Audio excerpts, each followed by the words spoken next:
Saudara kekasih dalam Tuhan, walaupun di beberapa menit ini, saudara harus benar-benar sudah memiliki koper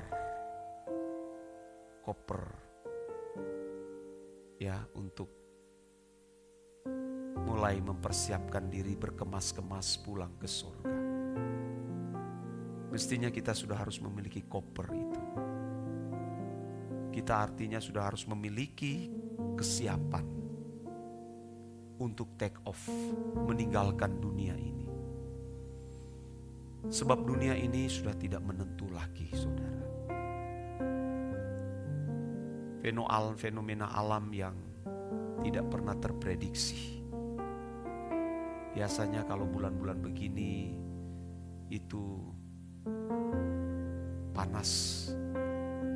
Ya, tapi hari ini kita melihat, saudara, curah hujan sangat tinggi. Gempa bumi, tanah longsor, banjir bandang, waduh. Bahkan ada daerah-daerah dikatakan aman, juga tidak aman. Kadang ada tanah yang tiba-tiba turun, saudara. Ada kampung yang tiba-tiba hilang. Mengerikan keadaan dunia hari ini, saudara. Tidak ada lagi yang kita bisa harapkan. Tuhan menyediakan satu negeri yang penuh dengan pengharapan, langit baru dan bumi baru. Kita mempersiapkan diri setiap hari dengan hidup suci, hidup kudus, hidup tidak bercacat celah. Setiap hari kita harus memeriksa diri kita, saudara. Apakah masih ada dosa yang tersembunyi? Ataukah kita masih terikat dengan percintaan dunia? Kita periksa hati kita setiap hari. Karena keadaan dunia ini sudah tidak menentu lagi.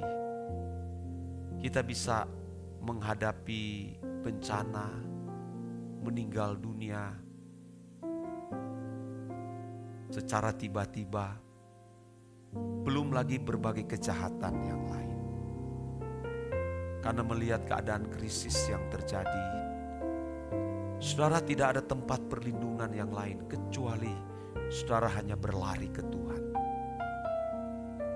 Berlarilah ke Tuhan, saudara. Makanya saudara harus jauh-jauh hari persiapkan diri. Cintai Tuhan dengan sungguh-sungguh, saudara. Alami Tuhan. Temui Tuhan di ruangan doa. Percayailah Dia bahwa Dia Allah yang hidup. Jangan terbawa arus dengan cara hidup anak-anak dunia. Karena hari-hari ini adalah jahat. Akan ada masa kesukaran. 2 Timotius pasal 3 sudah memberitahu itu. Ada masa yang sukar. Orang tidak mempedulikan agama lagi, sudah tidak mempedulikan Tuhan, membelakangi Tuhan, saudara. Walaupun kita dikatakan kelompok kecil, kelompok minoritas, tapi kita benar-benar sungguh-sungguh mempercayai keberadaan Tuhan. Apapun risiko yang harus kita alami, kita menaruh percaya kepada Dia. Iya, saudara. Jangan berharap lagi sesuatu yang tidak menentu. Kepada saudara-saudara yang diberi kesempatan Tuhan untuk memiliki banyak materi, ya, tidak mendapat kesulitan soal pemenuhan kebutuhan jasmani, tetap jangan bergantung kepada hal itu, saudara. Tetap bergantunglah kepada Tuhan. Walaupun kita punya banyak, tapi seolah-olah tidak memiliki. Percuma seseorang memiliki banyak kalau dia tidak memiliki Tuhan. Kekayaan yang sesungguhnya itu ketika seseorang memiliki Tuhan. Demikian sebaliknya, saudara, juga walaupun dalam keadaan kekurangan, jangan tidak mempercayai Allah. Jangan meragukan Tuhan, tetap percaya kepada Dia. Saya memotivasi saudara, mendorong saudara sekalian. Dan lebih daripada itu, siapkan hati kita, siapkan hidup kita menyongsong kedatangan Tuhan kedua kali.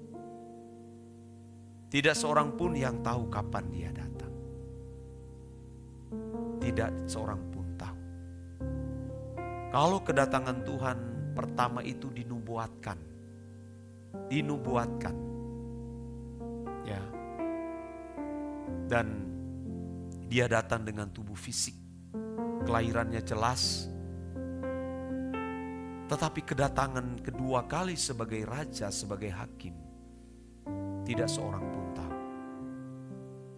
Itu sebabnya kita harus memiliki sikap berjaga-jaga setiap hari. Di tengah saudara bekerja, membangun rumah tangga, bahkan ketika saudara sedang melayani, sungguh-sungguh melayani. Jangan didapati saudara bercacat celah. Ya, ini menjadi nasihat kepada kita semua saudaraku. Ya, dan ini menjadi pesan Tuhan bagi kita sekalian.